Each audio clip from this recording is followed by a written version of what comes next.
kebahagiaan jiwa bukan merupakan kebahagiaan tertinggi. Kenapa? Karena kebahagiaan jiwa itu tergantung juga pada hal lain di luar dirinya. Jiwa tidak bisa membahagiakan dirinya sendiri.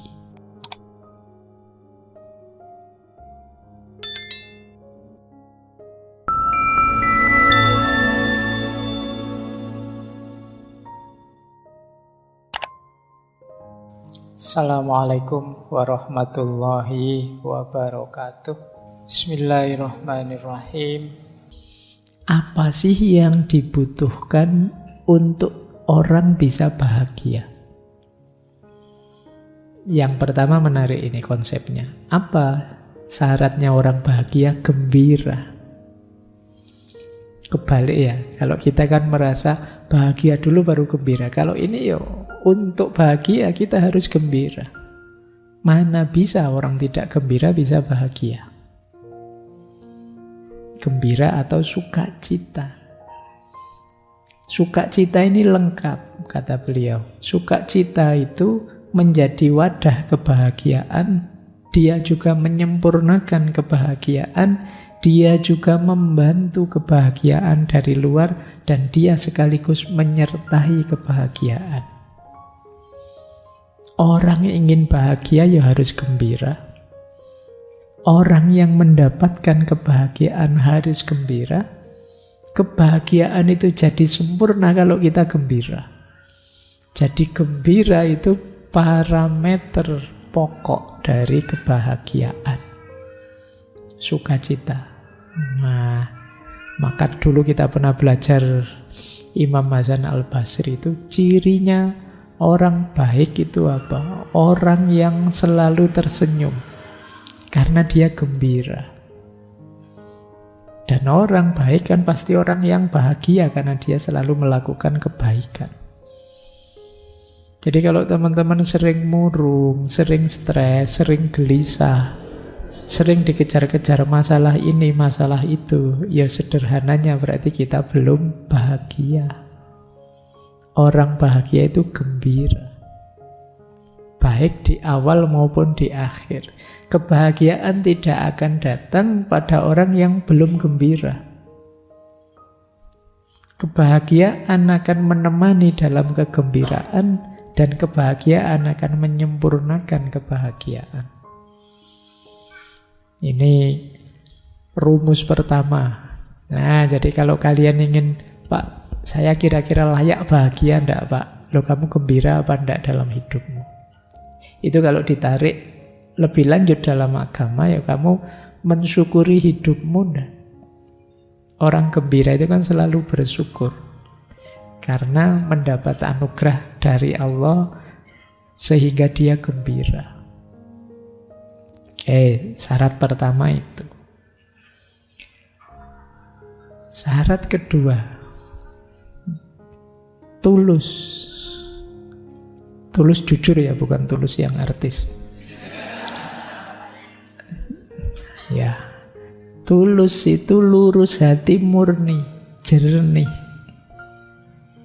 Karena bahagia itu dasarnya kebenaran dan kebaikan, maka dia hanya bisa ditangkap dalam kejujuran, kejernihan. Tanpa kejernihan kita tidak bisa menangkap kebenaran. Kalau tidak bisa menangkap kebenaran, ya kita tidak mungkin ketemu kebahagiaan. Seandainya ketemu, ya kebahagiaannya palsu. Nah, itu syarat kedua. Syarat ketiga, untuk bahagia, jiwa kita harus siap. Mental atau tubuh rohani kita harus siap. Karena nanti nuansa kebahagiaan itu pertama kali dirasakan oleh jiwa dan tubuh rohani atau mental kita. Kalau tidak siap, sulit. Kan ada orang itu yang jiwanya diajak bahagia sulit. Bahkan mendapat anugerah sebesar apapun ya karena mungkin mindsetnya negatif seperti minggu lalu, mikirnya selalu pesimis, ya dia tidak siap untuk bahagia. Jangan dikira orang itu tidak siapnya kalau pas susah saja. Ada banyak cerita-cerita yang menunjukkan orang tidak siap menerima anugerah, tidak siap menerima kebahagiaan. Maka kalian siapkanlah. Karena isi itu akan datang ketika wadahnya siap. Kalau jiwamu belum siap, berarti wadahnya tidak siap, ya isinya tidak akan hadir. Itu syarat ketiga. Syarat keempat untuk kita bahagia adalah sehat. Ya kalau ini saya tidak usah cerita ya. Segembira apapun kalian, kalau sakit ya tidak mungkin bisa bahagia. Jadi jagalah kesehatanmu. Sehat penting, jangan dikira sepele. Jadi syaratnya bahagia, kalian harus gembira, jujur tulus, jiwamu siap, dan badanmu sehat. Kalau sudah punya 4 ini, saatnya ayo kita bahagia. Meskipun tadi ada bahagia yang tidak sempurna, ada bahagia yang sempurna. Kita telaah satu-satu ya. Kita awali dari yang tidak sempurna. Jadi nanti di Summa Theologia banyak tanya jawab tentang mana kebahagiaan yang tidak sempurna. Yang pertama, ini sering dianggap orang kebahagiaan. Tapi bagi Thomas Aquinas, ya, tapi itu bukan kebahagiaan yang sempurna. Yaitu apa? Kebaikan jiwa atau kondisi jiwa. Kan kadang-kadang teman-teman kalau belajar di tasawuf itu kita mati-matian disuruh mengelola jiwa agar bahagia, agar dia baik, agar tidak ada kotoran kesombongan, kotoran macam-macam dalam diri kita, kan selalu begitu, kondisi jiwa yang baik. Dan kita menganggap ya bahagia kuncinya di situ. Tapi kalau versinya Thomas Aquinas, kebahagiaan jiwa bukan merupakan kebahagiaan tertinggi. Kenapa? Yang pertama, karena kebahagiaan jiwa itu tergantung juga pada hal lain di luar dirinya. Jiwa tidak bisa membahagiakan dirinya sendiri. Kita itu kan jiwa kita isinya apa? Senang, susah, tenang, merasa nyaman, dan lain sebagainya. Itu kan tidak karena dirinya sendiri, tapi karena lingkungan sekelilingnya. Beresnya jiwamu itu kan sama dengan ketika kamu mampu menanggapi lingkungan sekelilingmu dengan beres. Dan kalau versinya Thomas Aquinas berarti ya dia tidak yang tertinggi kebahagiaannya. Kebahagiaan dia tidak bisa oleh dirinya sendiri. Yang pertama itu. Yang kedua, yang di luar diri manusia tadi, kan jenisnya macam-macam. Di luar jiwa kita yang membahagiakan jiwa kan macam-macam. Ada materi, ada kondisi masyarakat, dan lain sebagainya. Nah, semua yang di luar Allah itu mungkin bisa membahagiakan jiwa, tapi tidak sampai puncak. Karena yang di luar Allah semuanya sifatnya sementara. Yang bisa membuat jiwa sampai pada kebahagiaan tertinggi atau kebahagiaan puncak adalah kedekatannya dan persatuannya dengan Allah. Jadi kondisi jiwa saja tidak menunjukkan kita ada di puncak kebahagiaan. Dia mencapai kebahagiaan puncak kalau dia bersandar nyambung dengan Allah. Jadi dirinya sendiri bukan kebahagiaan puncak. Ini logika sederhananya. Kalau teman-teman ingin mengejar kebahagiaan dalam dirimu dengan cara mengaitkannya dengan apapun selain Allah, kalian mungkin bahagia, tapi tidak sampai di puncaknya kebahagiaan. Puncaknya kebahagiaanmu hanya kalau jiwamu kamu tautkan dengan Allah. Ini rumus pertama yang bukan kebahagiaan sempurna, kebahagiaan puncak. Kebahagiaan. Ini semua penceramah ngomong ini. Bagi Thomas Aquinas, kekayaan ada dua jenis. Yang pertama kekayaan natural, yang kedua kekayaan artifisial. Kekayaan natural itu tujuannya untuk memenuhi kebutuhan alamiah. Kalau kekayaan artifisial itu ya kekayaan yang di luar yang alamiah. Sebenarnya kita itu hanya butuh yang alamiah. Butuh untuk memenuhi kebutuhan dasar kita, makan, minum, pakaian, rumah. Yang artifisial, yang buatan, itu sebenarnya ya kita menyebutnya kepentingan sekunder atau tersier. Dua-duanya sifatnya sementara dan tidak sempurna. Kata Thomas Aquinas, kalau kita hanya mengandalkan kekayaan, kita bahkan tidak akan sampai pada titik bahagia. Kenapa? Kita tidak akan pernah puas, tidak akan ada rasa cukup. Kalau itu sehubungan dengan kekayaan. Coba kalian sebut orang paling kaya siapa? Kalau kalian tanya dia, sudah cukup merasa kaya kah? Tidak butuh apa-apa lagi kak? Mesti dia masih butuh banyak hal lain. Itu kalau bahasa Al-Qur'annya alhaakumut takasur.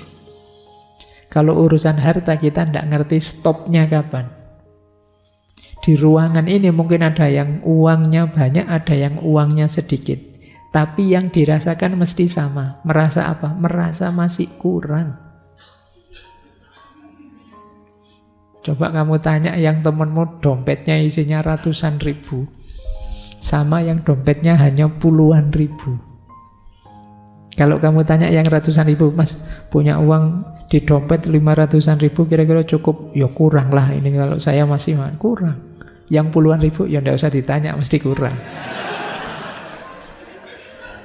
Jadi jumlahnya bisa jauh berbeda, tapi yang dirasakan sama. Sama-sama masih kurang. Just kamu ceklah konglomerat orang-orang yang kaya raya, yang penghasilannya mungkin miliaran, puluhan miliar, yang normal. Itu pun tetap, kenapa kok dia masih kerja keras, dia masih mengejar ini itu? Karena masih kurang. Berarti apa? Kekayaan tidak bisa jadi standar untuk memenuhi kebahagiaan yang sempurna. Mungkin bisa untuk kesenangan sesaat-sesaat, tapi tidak bisa untuk kebahagiaan yang sejati. Yang kedua, kata Thomas Aquinas, hakikatnya bahkan kekayaan itu hanya alat. Alat tidak boleh jadi tujuan. Kita tadi kan ingin bahagia, kebahagiaan ini kan tujuan. Kalau kita letakkan tujuan ini di alat, itu jadi keliru. Kamu kerja ingin apa? Ingin dapat apa? Uang misalnya, gaji. Loh, tujuanmu gaji, padahal uang itu kan nanti masih ada tujuan yang lain. Yang lebih tinggi, mungkin yang lebih jauh, yang lebih luas dari uang itu. Tapi orang sering lupa uangnya yang jadi tujuan. Padahal uang itu kan hanya perantara, hanya alat untuk tujuan yang lebih jauh. Jadi dia tidak bisa jadi tujuan akhir, apalagi kebahagiaan utuh. Tidak mungkin kita bisa dapat dari kekayaan. Nah ini yang kedua, yang tidak mungkin jadi kebahagiaan puncak. Yang ketiga, kehormatan, status sosial, nama baik. Ini kata Thomas Aquinas, orang yang menganggap bahwa kebahagiaan itu ada pada kehormatan, kebahagiaan dia peroleh kalau dihargai oleh masyarakat, maka dia mengejar kehormatan. Sebenarnya ini bukan orang bijaksana, tapi sebenarnya orang egois, orang yang manipulatif, nyari untungnya sendiri, mencari penghargaan, pengakuan untuk dirinya sendiri. Orang yang menganggap kebahagiaan ada pada kehormatan, ya tidak mungkin dia bahagia. Kenapa? Dia tergantung pada respon orang tentang dirinya. Kata Thomas Aquinas, mungkin kebahagiaan bisa muncul, kehormatan bisa muncul dari kebahagiaan, tapi tidak bisa sebaliknya. Jadi kalau kita bahagia itu kan karena melakukan banyak hal kebaikan tadi. Dari situ mungkin kita dihargai oleh orang lain. Tapi bukan kehormatan ini yang kita tuju, itu hanya efek saja, bukan tujuan. Pak, saya melakukan kebajikan banyak sekali dalam hidup ini. Ya Alhamdulillah. Akhirnya saya dihargai orang, Pak. Tidak apa-apa, penghargaan itu efek saja. Kamu kan sebenarnya melakukan kebaikan, ya kebaikan saja. Dihargai, tidak dihargai bukan tujuanmu. Tapi kalau tujuanmu hanya ingin dihargai, dihormati, ya kamu salah jalur. Karena kalau seperti itu kamu bukan orang mulia, tapi orang egois yang mengejar pengakuan orang lain.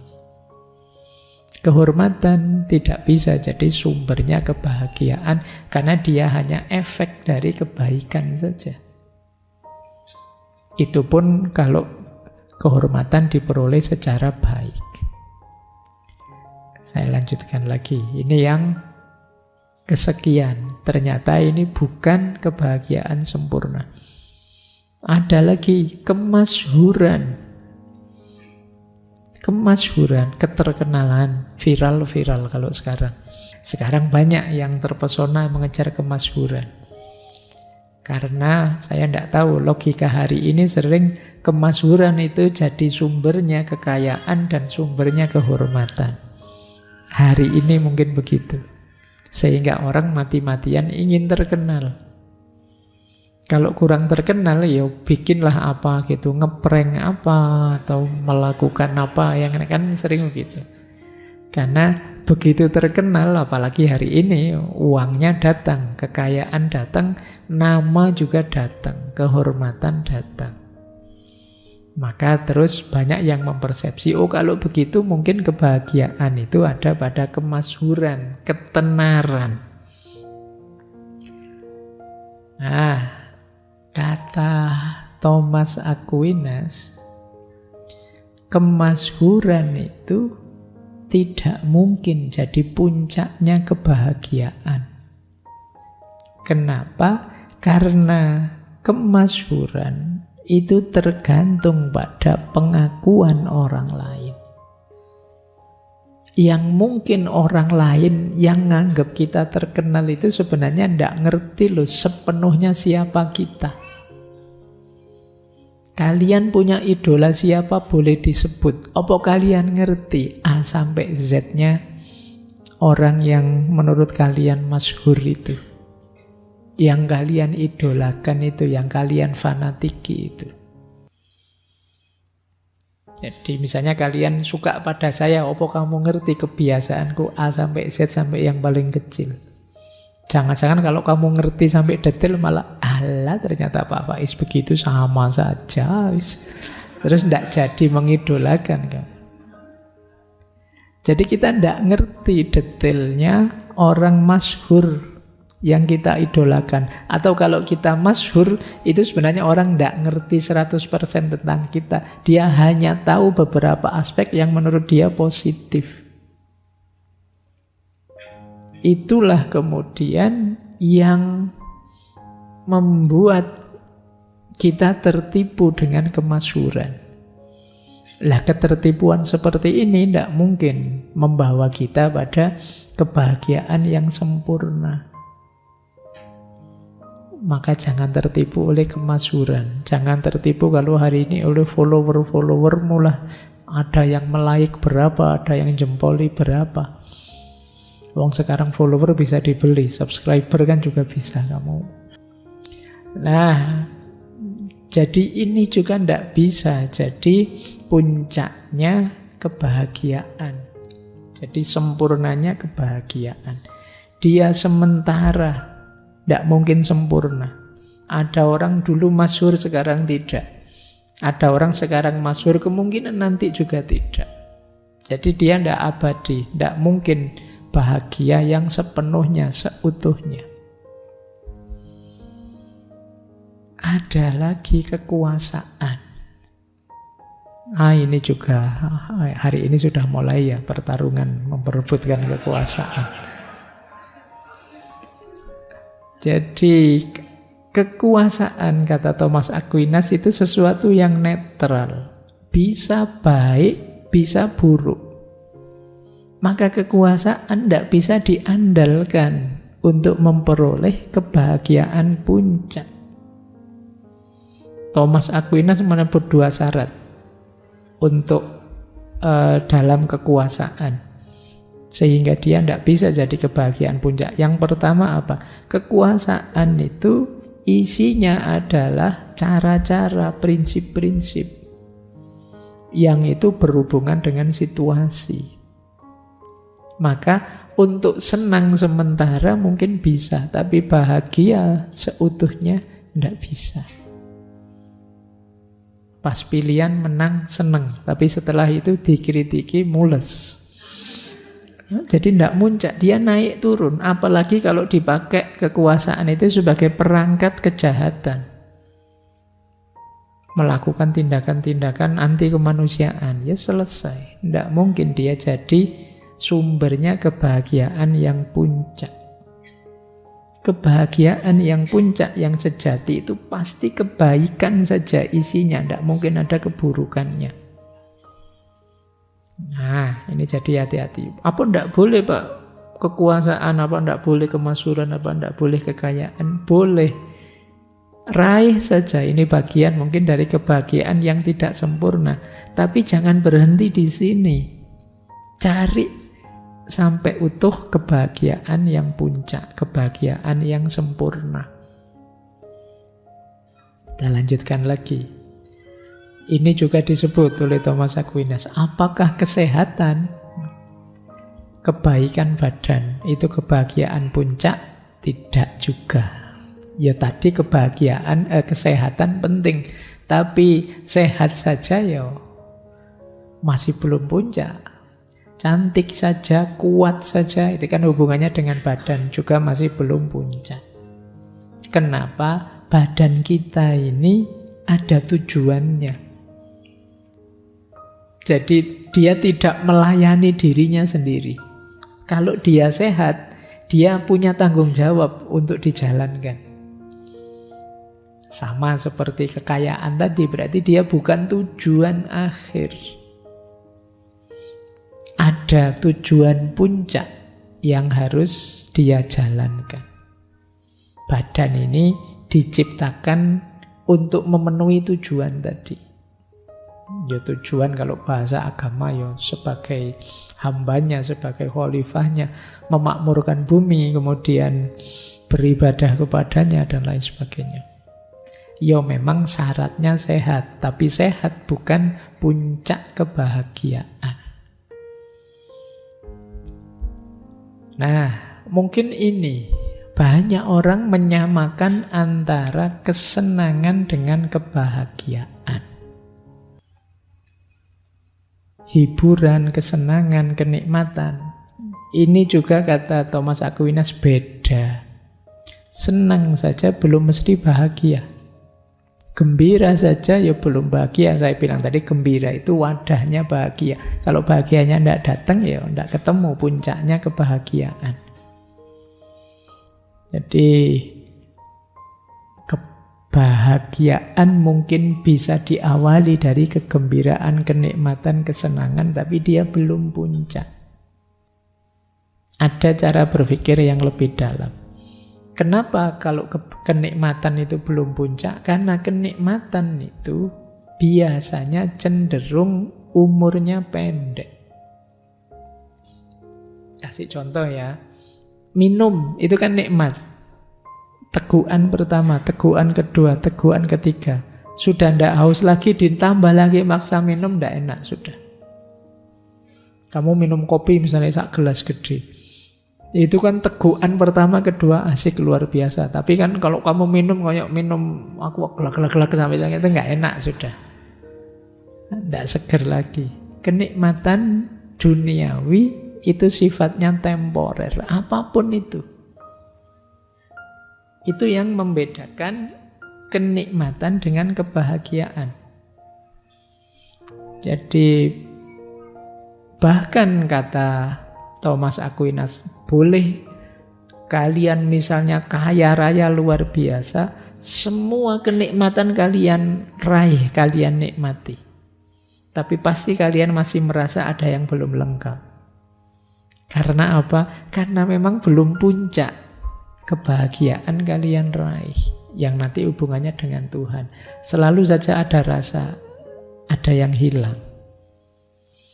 Buktinya apa kata Thomas Aquinas? Banyak yang merasa tidak bahagia meskipun memenuhi segala kebutuhan hidupnya. Pingin nikmat yang kayak gimana bisa semua, tapi ternyata masih tidak bahagia. Berarti apa? Kenikmatan bukan jalan menuju puncak kebahagiaan. Kan sekarang banyak cerita-cerita orang kaya, terkenal, bahkan artis, tapi berakhir bunuh diri misalnya. Lu kurang apa ya? Suami istri yang satu ganteng, yang satu cantik, kaya raya, tapi hidupnya kelihatan susah, tiap hari gegeran, keluar masuk pengadilan misalnya. Lu kurang apa? Ini menunjukkan berarti apa? Kenikmatan tidak selalu setara dengan kebahagiaan. Kemudian ketika kata Thomas Aquinas, semua kenikmatan kita rasakan, biasanya terus jiwa kita mendambakan sesuatu yang lebih tinggi. Itu yang sering membuat orang yang kaya raya tadi kadang-kadang merasa hampa, merasa kesepian. Ada yang hilang dalam hidupnya. Nah, jadi ini kenikmatan menjadi awal menuju kebahagiaan, tapi dia belum final. Itulah mengapa mungkin teman-teman sering tanya ya, ada orang hebat, sukses, tapi tuanya kemudian menarik diri dari kehidupan ramai, melakukan amal sosial dan lain sebagainya. Ada orang pinter, dahsyat, filsafatnya luar biasa, ilmunya tinggi, tapi nanti belakangan malah belajar tasawuf, masuk toreko dan lain sebagainya. Kenapa? Dia merasa ada sesuatu yang hilang dari dirinya. Kenikmatan sudah dia raih semua, tinggal kebahagiaan. Khususnya kebahagiaan yang puncak. Kalau kalian kan mungkin kebalik. Kalau tasawuf saya sudah sih Pak, nikmatnya yang belum. Kalau seperti itu bagaimana? Lebih bahaya lagi. Kenapa? Karena nanti tasawufmu akan kamu pakai sebagai jalan untuk mencari kenikmatan. Itu mengapa banyak orang memposisikan agama sebagai alat untuk memperoleh kesenangan, memperoleh kenikmatan. Jadi yo hidup ini step by step saja. Yo memang kita perlu kenikmatan, tapi harus diimbangi dalam aspek kebahagiaan. Kalian harus lebih hati-hati mengelola ini ya.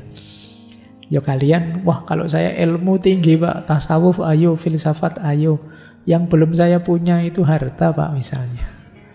Nah ini juga kalian harus hati-hati, karena ada kemungkinan kalau hanya itu sudah kalian punya yang belum dimiliki harta. Jangan-jangan nanti barang-barang mulia yang kamu miliki ini kamu gadekan untuk memperoleh harta.